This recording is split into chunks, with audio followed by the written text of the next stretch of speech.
हम अपनी अयोध्या का हाल जानना चाहते हैं।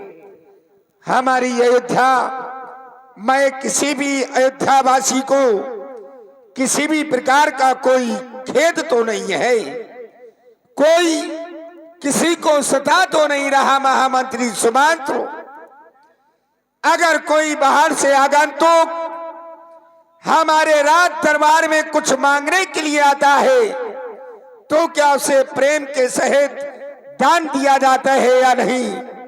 गौशाला, धर्मशाला, पाठशाला, कन्याशाला, मल्लशाला, सभी शालाएं सुचारू रूप से चलाई जा रही है या नहीं? ब्राह्मणों के द्वारा वेद ध्वनि उच्चारण की जा रही है या नहीं? पुजारियों के द्वारा मंदिरों की समय समय पर पूजा की जाती है या नहीं? कहो कहो, हमारी अयोध्या का हाल क्या है? महाराज, जब जब आप राज सिंहासन पर विराजमान होते हैं तो हम मंत्रियों से यही बात पूछा करते हैं कि हमारी प्रजा में कोई दुखी तो नहीं है। महाराज, कहा गया है कि मत कर परवाह किसी की, चाहे जमाना खिलाफ हो, चलना उस राह पर जो सच्चा और साफ हो।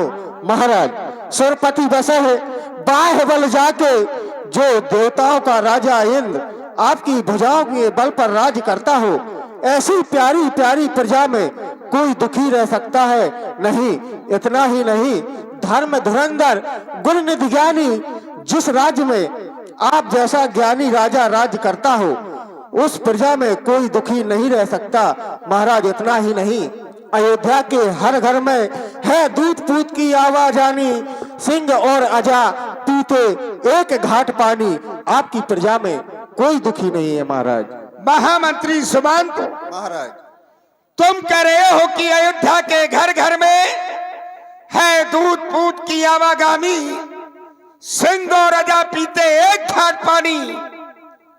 तुम्हारी इस बात को सुनकर के अगर राजा दशरथ ये सोचे कि इसमें बड़ाई राजा दशरथ की है, तो इसमें बड़ाई राजा दशरथ की नहीं है, अरे इसमें बड़ाई तो तुम लोगों की है। राजा तो राज सिंहासन पर बैठ करके सिर्फ आदेश देता है, अरे कार तो ये मंत्री किया करते हैं। जिस तरह से बीड़ा का यदि सुर बिगड़े, बीड़ा का यदि सुर बिगड़े तो तंत्री दोषी होते हैं, और राजा का यदि शासन बिगड़े तो राजा नहीं, मंत्री, सीधे मंत्री दोषी होते हैं, मंत्री दोषी होते हैं। और जिस राजा के पास तुम्हारे जैसा मंत्री हो, जिसका नाम है सुमंत्र, धन मंत्र, विचार किया, सु माने सुंदर, मंत्र माने मंत्रा देने वाला। जिस राजा के पास सुंदर मंत्रा देने वाला मंत्री होगा, उस राजा के राज की प्रजा को कभी दुख नहीं हो सकता। आज हम राज दरबार में सीधे चले आए, विलंब हो रहा था। हमें ऐसा लगता है जो हमने ये मुकुट पहना है, ये मुकुट व्यास जी कुछ टेढ़ा सा लग रहा है। जाओ दर्पण लेकर के आओ, मुख देख करके दर्पण में अपने मुख को सीधा करेंगे। बुढ़ापे में ऐसा ही होता है। महाराज दशरथ जी ने दर्पण में अपना मुख देखा और उसको सही करने लगे। राय सुभाय मुकुर कर लीना, बदन बिलो की मुकुट सम कीना। मुकुट बराबर किया और तभी महाराज का ध्यान कानों के समीप के बालों में गया। श्रवण समीपे भये सित के साथ, मनहु जरठ पनु असी ओपदेशा। महामंत्री सुमंत, दर्पण में मुख देख करके हम अपने ताज को सीधा कर रहे थे। अचानक दृष्टि हमारे कानों के समीप के बालों पर पहुंची। हमने क्या देखा, कानों के समीप के जो बाल हैं वो श्वेत हो गए हैं, श्वेत यानी कि सफेद हो गए हैं। और हमें ये उपदेश दे रहे हैं, कह रहे हैं राजा दशरथ, मनहु जरड़पन अस उपदेशा श्रवण समीप भय श्रित कैसा। राजा दशरथ, अब तेरा बुढ़ापा आ गया है, अब तू बूढ़ा हो गया है। और जब कोई राजा बूढ़ा हो जाता है तो अपने पुत्र को रात पार दे करके श्रीमन नारायण का भजन करने के लिए वन में चला जाता है। सिद्धांत कहता है चौथे पन जाइए नृप कानन, मन में अभिलाषा है दरबार समाप्त किया जाए, गुरु जी के पास है, हम जाना चाहते हैं। जो आज्ञा महाराज। यह विचार लेकर के महाराज दशरथ आचार्य वशिष्ठ जी के आश्रम में गए। रात ढलती नहीं, दिन भी निकलता नहीं, उसकी मर्जी बिना पत्ता हिलता नहीं। रब जो चाहे वही तो होना है, आदमी इकलौना है, आदमी इकलौना है। ओ हो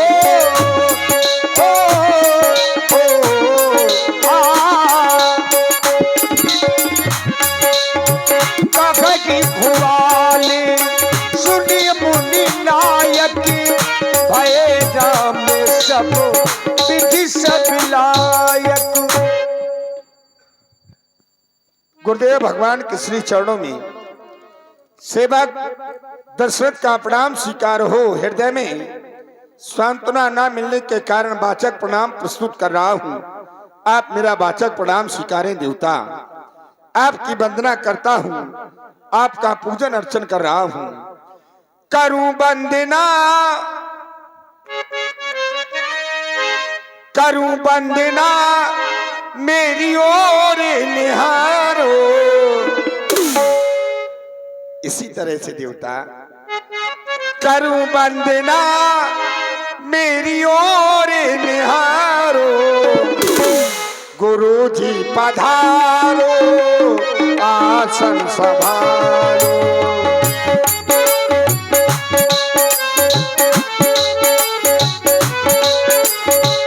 करूं वंदना मेरी ओर निहारो, करूं वंदना मेरी ओर निहारो, गुरु जी पधारो पधारो आसन संभालो।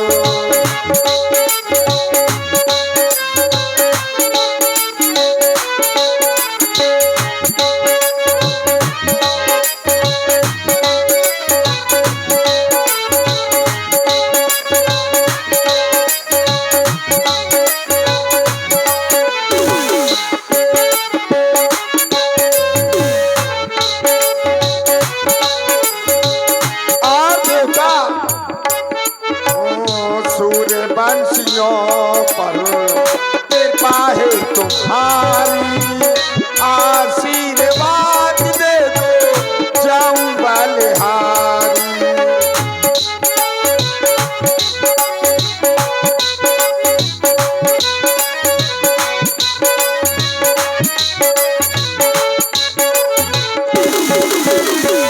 सूर्य बंसियों पर कृपा है आशीर्वाद दे दो जाऊं बलिहारी।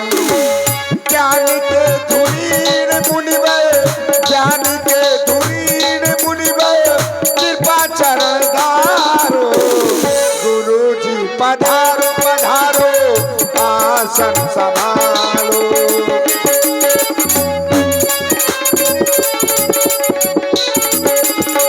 करूं वंदना मेरी ओर निहारो, करूं वंदना मेरी ओर निहारो, गुरु जी पधारो पधारो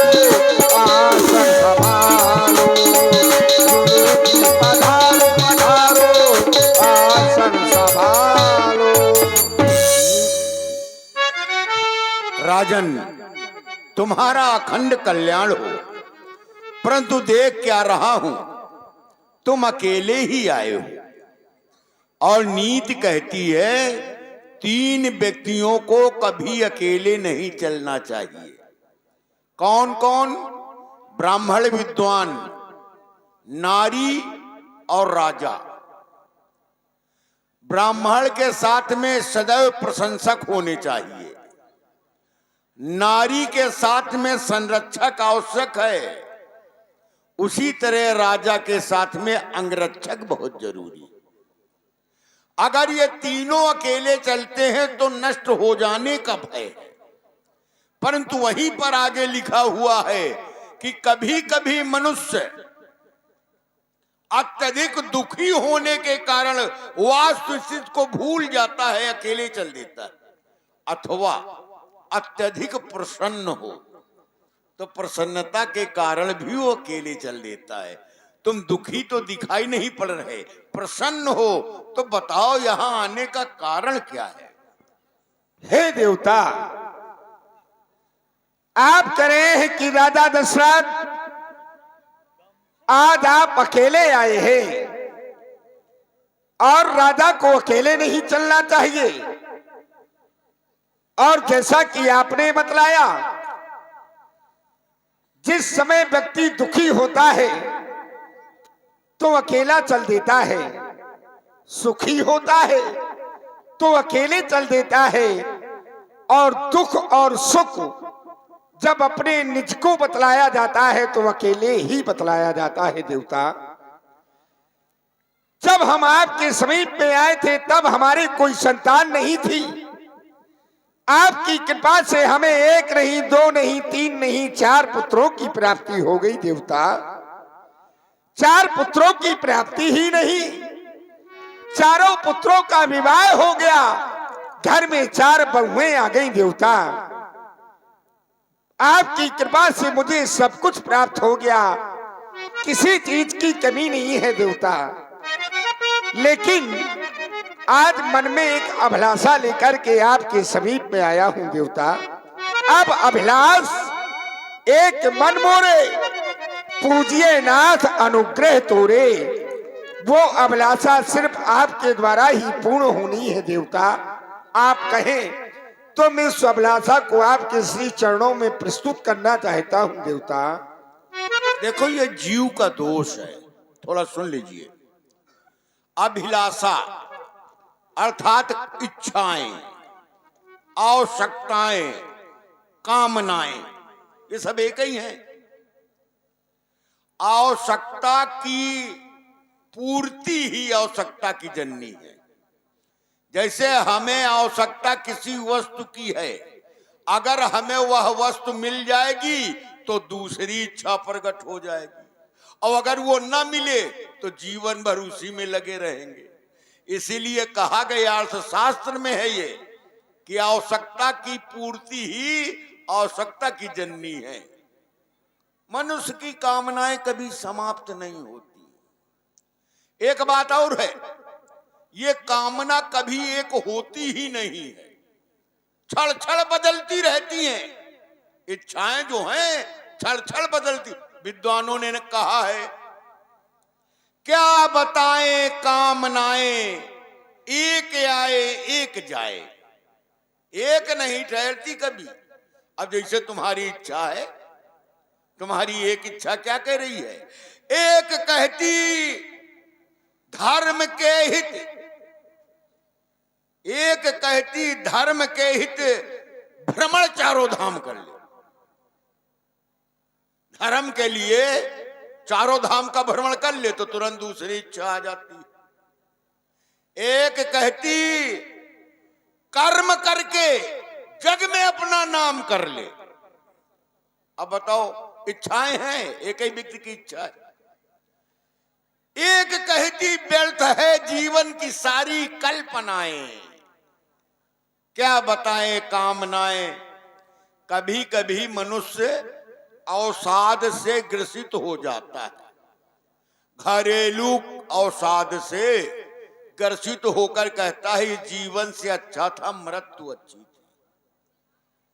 अब एक कहती मृत्यु अच्छी। देखो व्यास जी, ये जीवन की कल्पनाएं हैं। कभी कभी जहां घर में लड़ाई भई तो एक इच्छा कहती है अरे इस जीवन से अच्छा तो मर जाना है। एक कहती मृत्यु अच्छी तो एक कहती ना, एक कहती और जी ले, अभी हमें 100 साल जीना है। एक कहती मृत्यु अच्छी तो एक कहती और जी ले। अब कुछ लोगों की इच्छा कहती है जैसे कक्कड़ की, एक कहती मृत्यु अच्छी, एक कहती और जी ले, तो एक कहती एक प्याला और पी ले, और पी ले। कौन सा प्याला? राम नाम का प्याला। एक कहती एक प्याला और पी ले, और पी ले, तो एक कहती झूठ है जीवन की सारी कल्पनाएं, क्या बताएं। लेकिन राजन, तुम्हारे लिए ऐसा नहीं है। तुम्हारे लिए शास्त्रों में बताया गया है, राजन राउर नाम यश सब अभिमत दातार, फल अनुगामी महिप मणि मन अभिलाष तुम्हार। तुम्हारा नाम, तुम्हारा यश इच्छित फलों को प्रदान करने वाला है।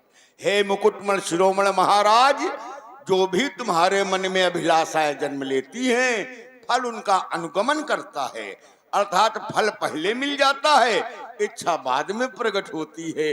कहो कौन सी अभिलाषा जीवन की शेष है, पूरी की जाएगी। हे देवता, जो मन में अभिलाषा लेकर के आपके पास आया हूं, आप मेरी अभिलाषा को श्रवण करें। देवता,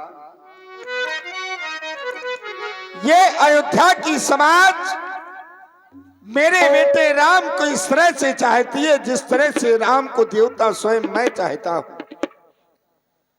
संतों की समाज, ब्राह्मणों की समाज राम को इस तरह से चाहती है देवता जिस तरह से राम को स्वयं आप चाहते हैं। मेरा बेटा राम सब विधि से लायक हो गया है। भयऊ राम सब विधि, सब लायक, सब विधि से लायक हो गया है। अब मेरा चौथापन है। अब अयोध्या का राजपाट मुझसे संभाला नहीं जा रहा देवता। मेरा शरीर जर्जर होता चला जा रहा है। मन में एक अभिलाषा है, वो ये है, श्रवण करे देवता, श्रवण करें। हे देव उतरता अब जाता है, ये सिरे से प्रेत जवानी का, देखिए सूखता अब जाता है, अब अपना खेत जवानी का।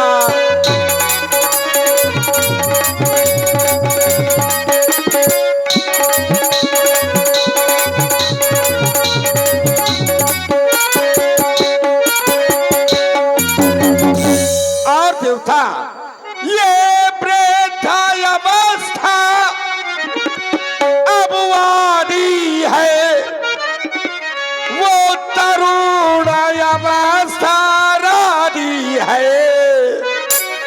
मेरे सोने ही अब सोने में हो रही चांदो अब चांदी है।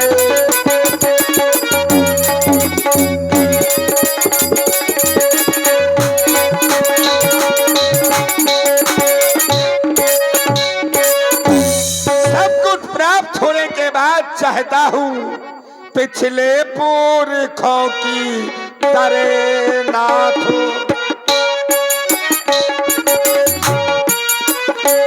पिछले पुरखों की तरह नाथ, अब मुझे तपोवन जाने दे।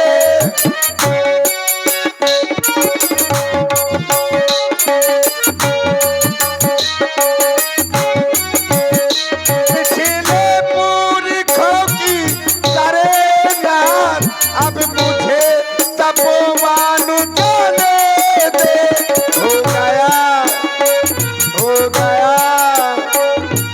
गया राज्य के योग्य राम, हो गया राज्य के योग्य राम।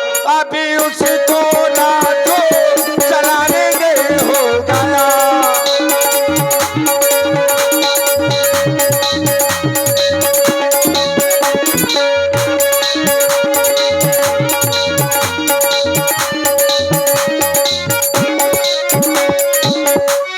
नाथ राम करिए युवराजू, कही कृपा करिए समाजू। मैं राम को अयोध्या का युवराज बनाना चाहता हूं प्रभु। ये तो अच्छी बात है, लेकिन मैं विचार कर रहा हूं कि पिछले पुरखों के समान अब नाथ मुझे बन जाने दे। आखिर तुम्हारा कोई पिछला पुरखा बन को गया है क्या तपस्या करने? ये विचार कर रहा हूं। क्यों ब्याह जी, सूर्यवंश में कोई भी अपने पुत्र को राजा बनाकर जंगल को नहीं गया। तपस्या तो किया है, लेकिन राजपाट छोड़ के नहीं गया। तो फिर तुम क्यों जा रहे हो? अच्छा ठीक, चलो तुम भी चले जाओ, लेकिन वन में जाकर करोगे क्या? किसके लिए तपस्या करोगे? अरे ईश्वर की तपस्या करोगे ना, ईश्वर की प्राप्ति के लिए करोगे ना, तो वो कार्य घर में कर लो। क्योंकि वन में जाकर तुम ईश्वर को खोजोगे और वो ईश्वर तुम्हारे घर में है। सुन नृप, हे राजा सुनो, सुन नृप जासु विमुख पछताही, अजासु भजन बिनु जरनी न जाही, भयउ तुम्हार तनई सोई स्वामी, राम पुनीत प्रेम अनुगामी। जिसके भजन के बिना हृदय का दाह समाप्त नहीं होता, जिसके विमुख हो जाने से जीव पश्चाताप की अग्नि में जलता रहता है। अरे संपूर्ण संसार का स्वामी तुम्हारा पुत्र राम है, जो अपने भक्तों के पीछे पीछे चलने वाला है। इसलिए राम को राजा बनाओ, परंतु वनवासी ना बनो। हाँ एक कार्य करो, बेग विलंब न करिए न साजिए सबु समाज, सुदिन सुमंगल तब ही जब राम होए युवराज। शीघ्रता करो राजा। प्रणाम स्वीकार। मुदित महीपति मंदिर आए, सेवक सचिव सुमंत्र बुलाए।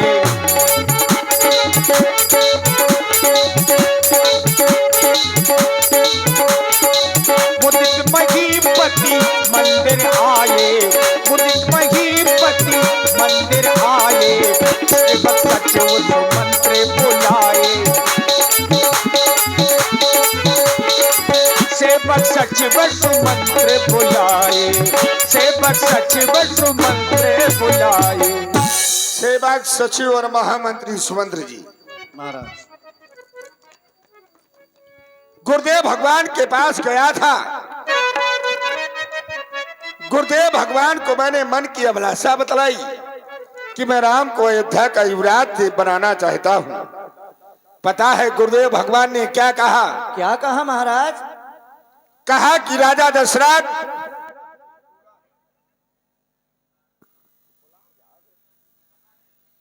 बेग विलंब न करिए नृप साजी सबुई समाज, सुदिन सुमंगल तब ही जब राम हुई युवराज। वही दिन मंगल है जब राम को युवराज बनाया जाएगा। तो मैं सोचता हूं कि तुम लोगों का विचार क्या है? भाई जो पाछे मत लागे नीका, तो करऊं हरस ये रामई टीका। अगर 5 लोगों का मत है, क्योंकि पंच परमेश्वर स्वरूप बतलाए गए हैं, अगर 5 लोगों का मत है तब तो राम को इस अयोध्या का युवराज हम बनाएंगे, अथवा नहीं। कहो कहो तुम लोगों के विचार क्या है? महाराज अगर आप हम मंत्रियों का मत जानना चाहते हैं तो हम तो यही कहेंगे, जियो जगतपति बरस करोड़ी, आपकी उम्र करोड़ों वर्ष की हो जाए, जो आपने ऐसा संकल्प लिया है। महाराज हमारा समस्त मंत्रियों का यही मत है कि आप राम को अयोध्या का युवराज पद दे दें। तुम्हारा क्या मत है?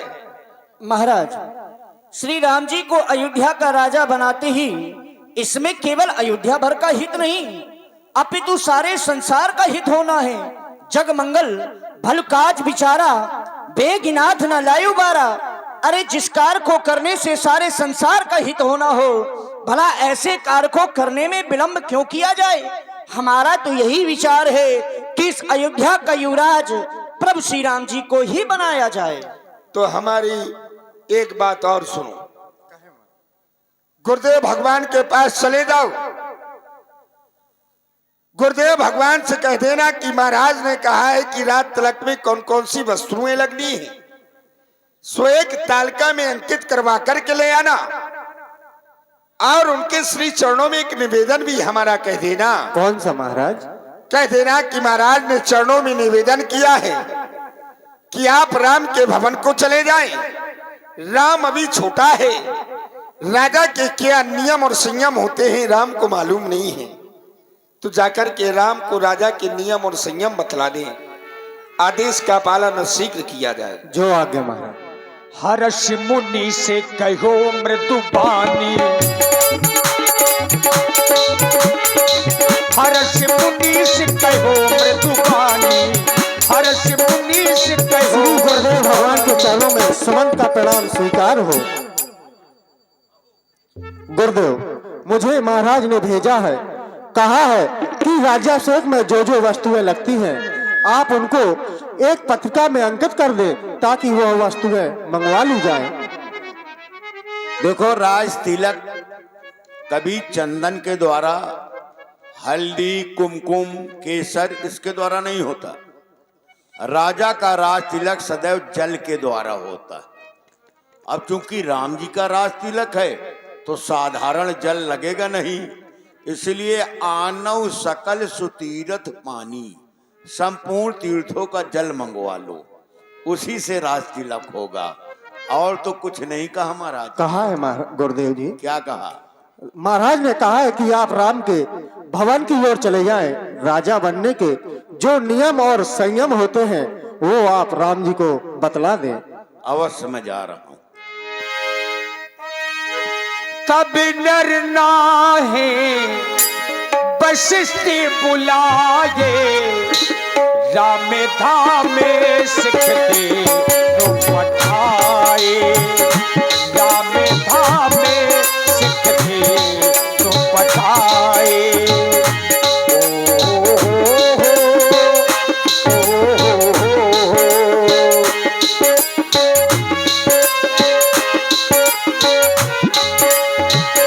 गुरु आगमनो गुरु आगमनो सुनत रघुनाथा, द्वारे आई पदना यऊ माथा, द्वारे आई पदना यऊ माथा। दिल में ऐसा दर्द उठा, दिल हो गया दीवाना, दिल हो गया दीवाना। सागर आराधो देगी घर आने, सागर आराधो देगी घर आने। सो दे भाई पूजे सन्माने, सो दे भाई पूजो सन्माने। कहीं के चरणों सिए सगित बहोरी, भोले राम कमलो कर चोरी, भोले राम कमलो कर चोरी। अहो भाग्य है आज गुरुदेव का आगमन इस सेवक के गृह में हुआ है।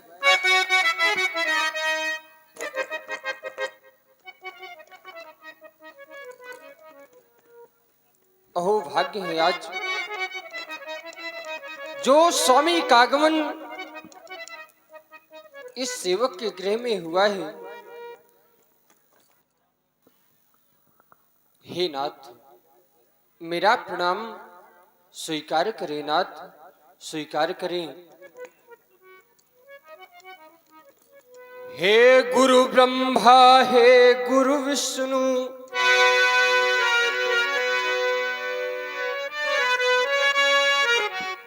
सारे तीर्थ धाम आपके चरणों में।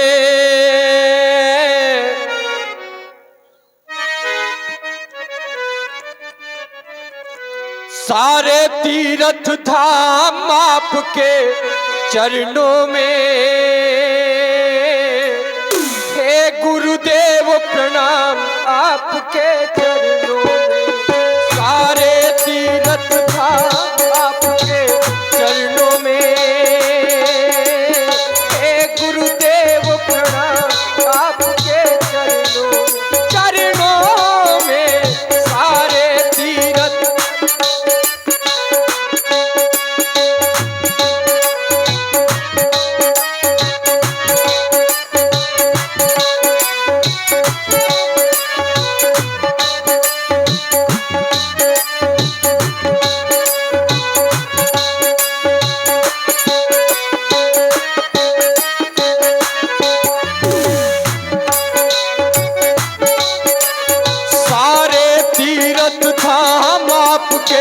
चरणों में, हे गुरुदेव प्रणाम आपके चरणों में सारे तीर्थ धाम आपके चरणों में, हे गुरुदेव प्रणाम आपके चरणों में।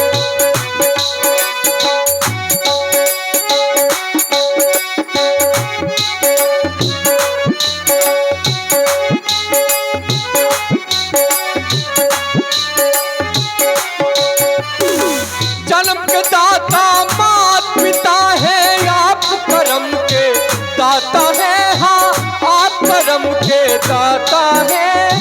जो भी मुख से वचन कहे वो वचन सिद्ध हो जाता है, वो वचन सिद्ध हो जाता है।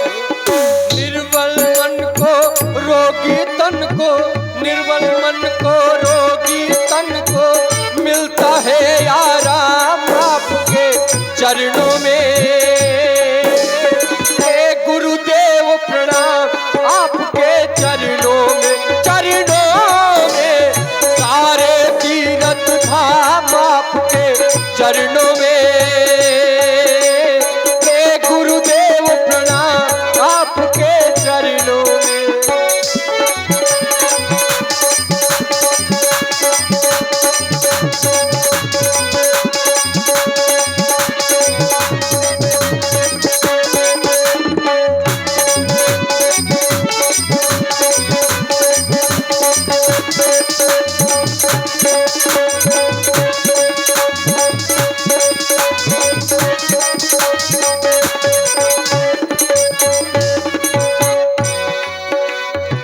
हृदय में महाकाली लक्ष्मी कंठ शारदा माता है, हाँ कंठ शारदा माता है।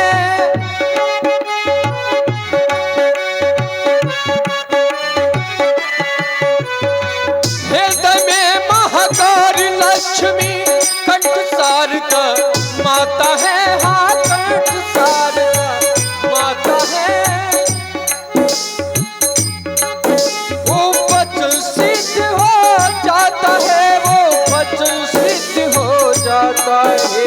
हे महागौरी हे महालक्ष्मी, हे महागौरी हे महालक्ष्मी, हे शंकर भगवान आपके चरणों में, हे गुरुदेव प्रणाम आपके चरणों में। चरणों में सारे तीर्थ धाम आपके चरणों में, हे गुरुदेव प्रणाम आपके चरणों में। चरणों में सारे तीर्थ धाम आपके चरणों में, हे गुरुदेव प्रणाम आपके चरणों में। चरणों में सारे तीर्थ धाम आपके चरणों में, हे गुरुदेव प्रणाम आपके चरणों। अहो भाग्य है। और राम जी की ऐसी कोकिलमयी वाणी में आप हैं श्री भारत सिंह जी। इस सेवक के गृह में जरूर कोई बात होगी, कोई कारण होगा स्वामी का सेवक के गृह में आने का। सेवा को साधन स्वामी आगमन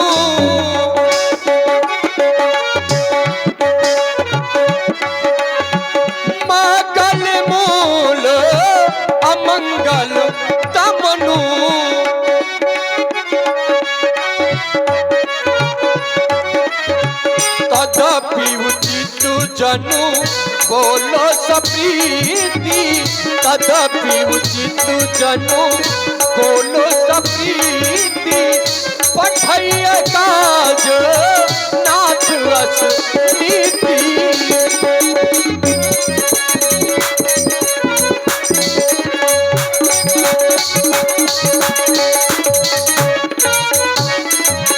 प्रभुता तज प्रभु कीन सनेहु प्रभुता तज प्रभु कीन सनेहु भयबु पुनीत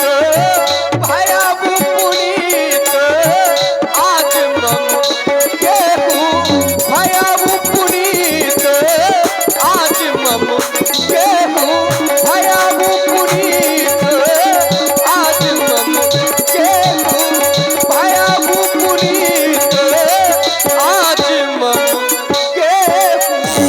स्वामी का आगमन इस सेवक के गृह में मंगलों का मूल और मंगल का नाशक है।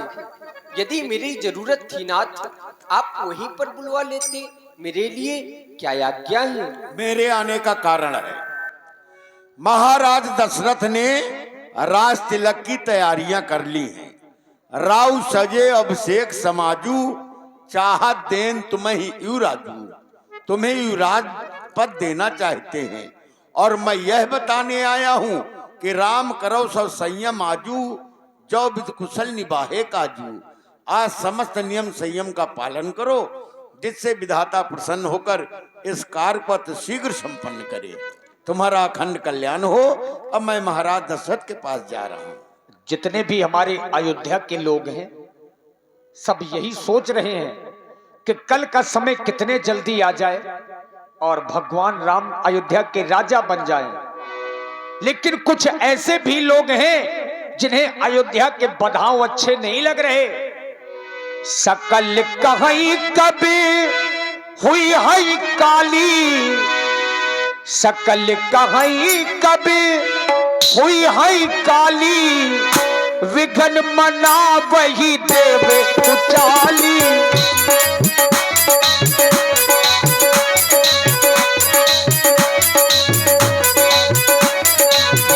नहीं सुहाय ना अवध बधावा, नहीं सुहाय ना अवध बधावा, जो रही जल्दनी राते न भावा, जो रही जल्दनी राते न भावा।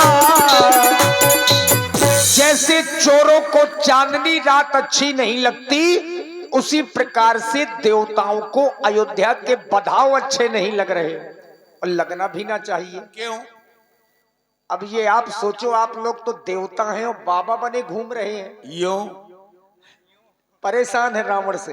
रावण से सभी भयभीत है, सब उसके अधीन है। हम चाहते हैं ईश्वर का अवतार जिस लिए हुआ है वह कार्य पहले हो। देखो, ईश्वर का अवतार हुआ है तो जिस लिए हुआ वो कार्य तो करेंगे, लेकिन अगर राजा बन गए तो देरी लगेगी। हम चाहते पहले राक्षसों का विनाश हो और फिर भगवान राम जी राजा बने। तुम लोगों के क्या विचार हैं? गुरुदेव, जो आपके विचार हैं वही हमारे विचार हैं, लेकिन ऐसे में हमें करना क्या चाहिए? मैया सरस्वती की आराधना करो। क्यों नहीं, माता सरस्वती का आवाहन किया जाए। मैया सरस्वती हमारी विनय को अवश्य ही सुनेंगी। हे माँ शारदे, हे मां शारदे, हे मां शारदे, बिगड़ी को बनाने आजा, आज की रात मां बीरा को बजाने आजा, आज की रात मां बीरा को बजाने आजा, आजा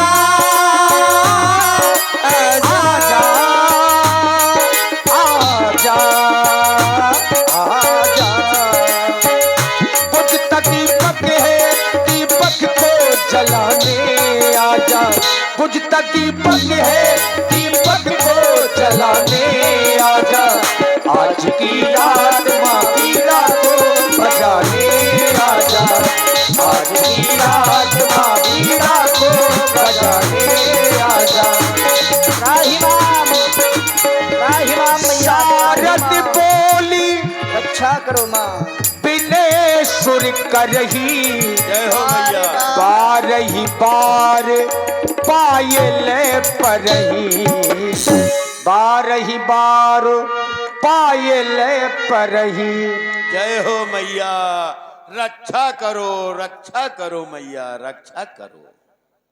बार बार मैया के पैर पकड़ने लगे सभी देवता, इसलिए कि रक्षा करें हमारी। देवताओं, त्राहिमाम का उद्घोष करते हुए अपनी मैया के पास आए हो। तुम देवताओं को कौन सा कष्ट है, अपनी माँ को बताओ। हे मैया, देवताओं के ऊपर बहुत बड़ी विपत्ति है, छोटी नहीं, बहुत बड़ी विपत्ति। आप हमारी विपत्ति को देखें। विपत्ति हमार बिलोक बड़ मातु करिए सोई आज, कि राम जाहि बन राज तज होई सकल सुरकाज। आप हमारी विपत्ति को देखकर वह कार्य आज करें, क्योंकि कल राम जी का राज तिलक होना है, जिससे राम जी राज को छोड़ करके वन को चले जाएं और देवताओं का कार्य हो मैया। देवताओं, इस तरह का कार्य अगर मेरे द्वारा होगा तो ये संसार वाले मुझे दोषी ठहराएंगे। कहेंगे एक माँ ने अपने पुत्र को वन की ओर भेज दिया। नहीं मैया, ऐसा बिल्कुल नहीं होगा। माँ तोय नहीं थोरी खोरी, आपको तनिक भी दोष लगने वाला नहीं।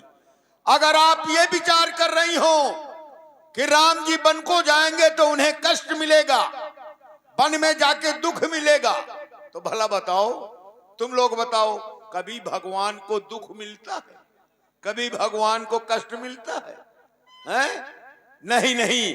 विस्मय हरस रहित रघुराऊ, और तुम जानो सब राम प्रभाऊ। आप राम जी के प्रभाव से परिचित हैं, वो दुख और सुख से रहित हैं। हाँ मैया, कष्ट मिलता किससे है, दुख किसे मिलता है? जीव कर्म बस सुख दुख भागी। ये जीव अपने कर्मों के कारण सुख और दुख का भोगता है। इसलिए जाहु अवध देव हित लागी। आप देवताओं के कल्याण के लिए अयोध्या चाहिए। देवताओं, राम को वन भेजने के लिए मैं अयोध्या चली जाऊंगी, परंतु इसमें सिर्फ क्या देवताओं का ही भला है? नहीं, इसमें संपूर्ण संसार का भला है, लेकिन हम पहले अपना भला चाहते हैं, उसके बाद संसार का भला चाहते हैं। क्यों नहीं? क्योंकि स्वार्थ सबका लगा है। सुर नर मुन की याहे रीति, स्वार्थ लाग करें सब प्रीति। पहले हम अपना स्वार्थ देखेंगे, जब देवता प्रसन्न हो जाएंगे तो समाज अपने आप प्रसन्न हो जाएगी। देवताओं, तुम स्वर्गलोक की ओर जाओ, मैं जा रही हूँ अयोध्या की ओर। बोलिए सरस्वती मैया की। विचार करने की बात है, ऊंचे स्थान में रहने वाले देवता, ऊंच निवास है, ऊंचे स्थान में रहने वाले देवताओं के द्वारा आज इतना तुच्छ कार्य किया जा रहा है। नीच कार्य, ऊंच निवास नीच कर तूती, देख न सके पराई विभूति। और ऐसे लोगों का आप सहयोग दे रही हैं। सहयोग इसलिए दे रहे हैं क्योंकि इसमें संसार का हित है, ऋषि मुनियों का हित है, इसलिए मुझे चलना चाहिए अयोध्या देवता, की ओर। देखिए देवताओं ने अपना स्वार्थ देखा और इसीलिए मैया ने कहा ऊंच निवास नीच करतूती। अरे देवता हैं, सबका हित सोचना चाहिए, लेकिन देवताओं ने केवल अपना स्वार्थ देखा और मैया ने विचार किया यहां से जो कुछ होने जा रहा है ये देवताओं की इच्छा से नहीं हो रहा, ये तो स्वयं राम जी की इच्छा से हो रहा है, हरि प्रेरित है। और इसीलिए ऐसा विचार करके मैया प्रसन्न होकर के अवधपुर की ओर गई। पहुंची कहां? जो पहले से मंद बुद्धि है